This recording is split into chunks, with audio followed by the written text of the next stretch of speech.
ہم بات کر رہے ہیں ایک ایسے ٹرک کی جس کو پورے 8500 کلومیٹر ٹریول کرنا تھا، لیکن مسئلہ یہ نہیں تھا کہ ٹرک کو اتنا لمبا سفر کیسے کروایا جائے، بلکہ اصل مسئلہ یہ تھا کہ اس ٹرک میں برف کا ایک بہت بڑا بلاک رکھا گیا تھا جس کو افریقہ کے آگ برسانے والے صحرا سے صحیح سلامت گزارنا تھا۔ جس صحرا میں برف تو کیا لوہا بھی نرم پڑ جاتا ہے، اس صحرا میں اس ٹرک کو پورے 10 دن گزارنے تھے، لیکن چیلنج یہ تھا کہ کسی بھی حالت میں برف پگھلنے نہ پائے، اور وہ بھی بغیر ریفریجریٹر کے۔ ناظرین، اگر آپ ہمارے چینل پر نئے ہیں تو آپ سب سے گزارش ہے کہ چینل کو سبسکرائب ضرور کریں، اور اگر ابھی تک آپ نے بیل آئیکن کو پریس نہیں کیا تو بیل آئیکن کو پریس کریں، اس سے ہمیں بہت ہی موٹیویشن ملتی ہے۔ تو چلیں ویڈیو کا آغاز کرتے ہیں۔ مسٹر انفارمیٹو کے دیکھنے اور سننے والوں کو السلام علیکم۔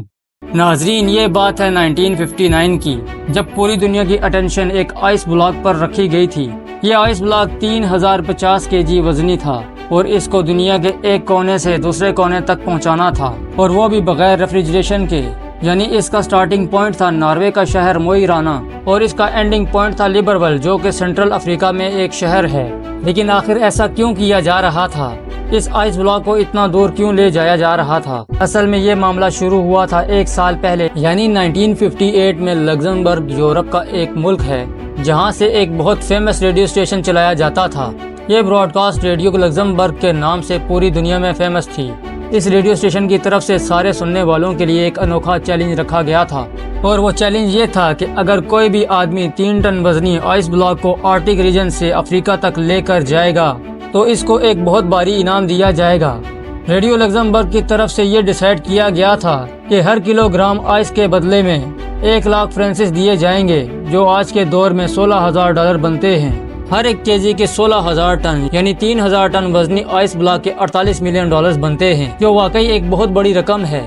لیکن اس چیلنج کے کچھ رولز بھی تھے۔ پہلا رول تو یہ تھا کہ یہ آئس بلاک 1 پیس میں لے کر جایا جائے، اور دوسرا رول یہ تھا کہ اس کو صرف بائی روڈ ٹرانسپورٹ کیا جائے گا۔ تیسرا اور سب سے مشکل رول یہ تھا کہ چیلنج کو پورا کرنے کے لیے ریفریجریٹر کا استعمال نہیں کیا جا سکتا۔ ریڈیو لگزمبرگ نے اتنا بھاری انعام اسی وجہ سے رکھا تھا کیونکہ ان کو اچھی طرح سے معلوم تھا کہ اتنا بڑا آئس بلاک آرکٹک ریجن سے افریقہ تک لے کر جانا کسی بھی صورت میں ممکن نہیں ہے، کیونکہ یہ کوئی چھوٹا موٹا سفر نہیں ہے، بلکہ یہ سفر پورے 8500 کلومیٹر لمبا ہے، جس میں 2500 کلومیٹر افریقہ کا وہ صحرا ہے جہاں کا ٹمپریچر 50 ڈگری سینٹی گریڈ ہوتا ہے۔ یعنی برف جو فریزر سے نکلتے ہی منٹوں میں پگھل جاتی ہے، وہ بھلا ہفتوں لمبے سفر میں صحیح سلامت کیسے منزل تک پہنچ پائے گی؟ ریڈیو لگزمبرگ نے یہ چیلنج تو دیا، لیکن یہی چیلنج ان کو مشکل میں پھنسا دے گا، اس کا ان کو اندازہ بھی نہیں تھا۔ یہ چیلنج ریڈیو پر براڈ کاسٹ ہونے کے بعد کئی مہینوں تک کسی نے بھی آگے بڑھنے کی ہمت نہیں کی،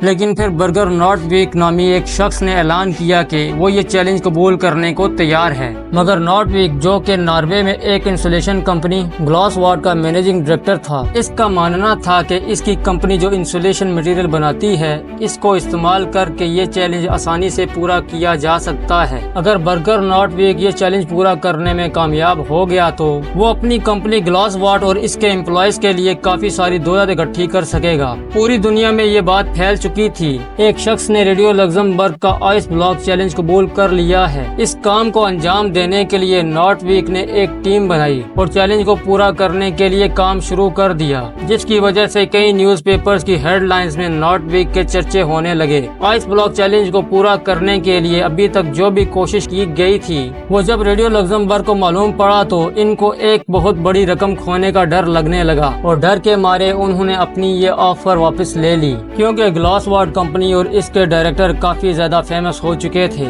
اسی وجہ سے ریڈیو لگزمبرگ کی آفر ختم ہونے کے باوجود بھی نارتھ ویک نے یہ چیلنج پورا کرنے کی ٹھان لی۔ ان کا ماننا تھا کہ اگر ان کو پیسے نہ بھی ملے تب بھی وہ یہ چیلنج پورا کریں گے، کیونکہ اس کی وجہ سے ان کی کمپنی کی پبلسٹی میں اضافہ ہوگا۔ یہ چیلنج اب سٹارٹ کرنے کا وقت آ چکا تھا۔ یہ فیصلہ ہو چکا تھا کہ آئس بلاک کو ناروے کے شہر موئی رانا سے آل دی وے افریقہ میں کیوبن کے شہر لیبرول تک بھیجا جائے گا۔ آئس بلاک کو Denmark, Netherlands, Belgium, France, Spain Spain اور موراکو کے بعد الجیریا کے صحرا سے گزار کر کیوبن تک لایا جائے گا۔ نارتھ ویک کی ٹیم میں ایک انجینئر، 4 ڈرائیورز، ایک ٹرک میکینک اور 2 کیمرہ مین بھی شامل تھے۔ انہوں نے 3 ٹن وزنی آئس بلاک کو گلیشیئر سے کاٹنے کا فیصلہ کیا، لیکن اتنا بڑا آئس بلاک ایک ہی ساتھ اٹھانا کافی مشکل تھا، اسی لیے 200 kg کے بلاکس کو کاٹ کر ہیلی کاپٹر کی مدد سے ٹرک میں لادا گیا۔ نیٹ ویک اور ان کی محنت کو کافی زیادہ میڈیا اٹینشن بھی مل رہی تھی، اور اسی وجہ سے کئی کمپنیز نے نیٹ ویک کو اس چیلنج کو پورا کرنے کے لیے اسپانسر کرنا شروع کر دیا۔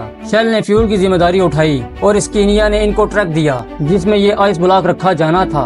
200 kg کے بلاکس کو گلیشیئر سے نیچے لایا گیا اور ان بلاکس کو دوبارہ فریز کیا گیا۔ 3050 kg کا ایک سنگل بلاک بنایا گیا اور ان بلاکس کو دوبارہ فریز کیا گیا اور 3050 kg کا ایک سنگل بلاک بنایا گیا۔ یہ بلاک ایک خاص کنٹینر میں ڈال کر ٹرک میں لوڈ کیا گیا، جس کی سائڈوں پر ایک خاص گلاس وول سے ان کی انسولیشن کی گئی۔ اچھی طرح انسولیشن کرنے کے بعد 27 فیب 1959 کو آخر کار یہ انوکھا سفر شروع ہوا۔ شروعات کا سفر تو کافی زیادہ آسان تھا، کیونکہ ان علاقوں میں موسم کافی خوشگوار اور روڈز بھی ٹھیک ٹھاک تھی، کیونکہ یہ نیوز پوری دنیا میں پھیل چکی تھی۔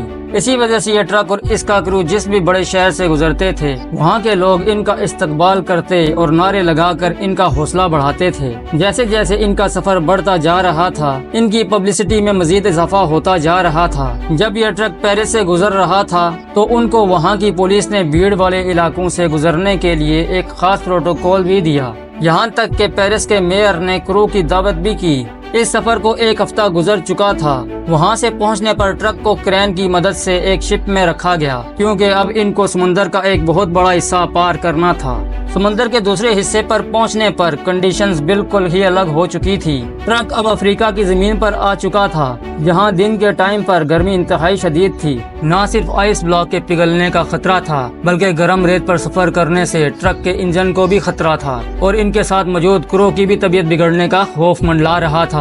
ان سارے خطروں کے علاوہ ٹرک کو سیکیورٹی تھریٹ بھی تھا، کیونکہ جس صحرا سے وہ لوگ گزر رہے تھے اس علاقے میں جنگ چل رہی تھی اور فریڈم فائٹرز کے لوگ پہاڑوں میں ہی چھپے ہوتے تھے۔ وہ لوگ اپنی باتیں منوانے کے لیے ٹرک اور اس کے کرو کو ہوسٹیج بھی بنا سکتے تھے۔ اس خطرے سے نمٹنے کے لیے فرینچ فورن ایلیجن نے ٹرک اور اس کے کرو کو صحرا کے کچھ ایریاز میں سیکیورٹی دی اور ان کو خاص انسٹرکشن دی کہ کم سے کم سٹاپ لے کر ان کو صحرا سے گزرنا ہے۔ لیکن کیونکہ اس صحرا میں پراپر روڈز نہیں تھے، اسی وجہ سے ٹرک بار بار ریت میں پھنس جاتا تھا۔ ان کو منزل تک پہنچنے کی جتنی زیادہ جلدی تھی، اتنا ہی زیادہ ان کے راستے میں مشکلات آ رہی تھی۔ ہر مرتبہ جب ٹرک پھنس جاتا تھا تو اس کو ریت سے نکالنے میں کرو کو گھنٹوں لگ جاتے تھے۔ دنیا کے سب سے مہنگے آئس بلاک کو ٹرانسپورٹ کرنے کا یہ مشن اب ان کے گلے میں آ چکا تھا۔ ایک طرف فریڈم فائٹرز کا خوف تھا اور دوسری طرف گرمی نے کرو کی حالت بگاڑ کر رکھی تھی، اور سونے پر سہاگا اس گرمی نے ٹرک کے اندر موجود آئس بلاک کو میلٹ کرنا شروع کر دیا تھا۔ اگر کرو یہاں پھنس گیا تو نہ ہی ان کا مشن پورا ہو سکے گا اور نہ ہی ہزاروں میل دور سے نکالی گئی برف بچ سکے گی۔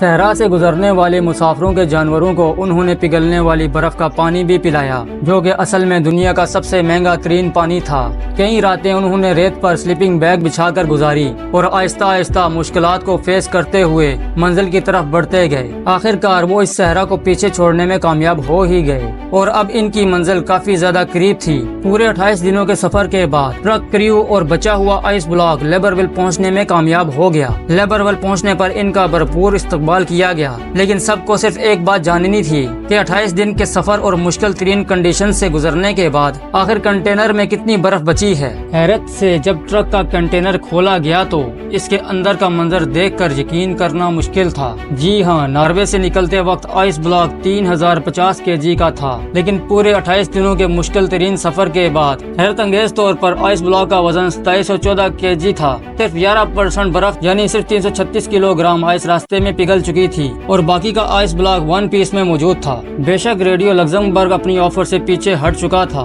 لیکن پھر بھی یہ چیلنج پوری طرح کامیاب ہوا اور یہ برف توڑ کر گیوان کے لوگوں میں ڈسٹریبیوٹ کی گئی، جنہوں نے آج سے پہلے کبھی برف نہیں دیکھی تھی۔ نیٹ ویک اور ان کی کمپنی کو کوئی کیش ریوارڈ اس وقت تو نہیں ملا، لیکن اس پبلسٹی نے ان کی کمپنی کی سیلز پر 4 چاند لگا دیے۔ گلاس واٹ آج بھی گلاوا کے نام سے انسولیشن مٹیریل بناتی ہے اور 1959 کے بعد سے ان کی پاپولیرٹی میں مزید اضافہ ہی ہوتا جا رہا ہے۔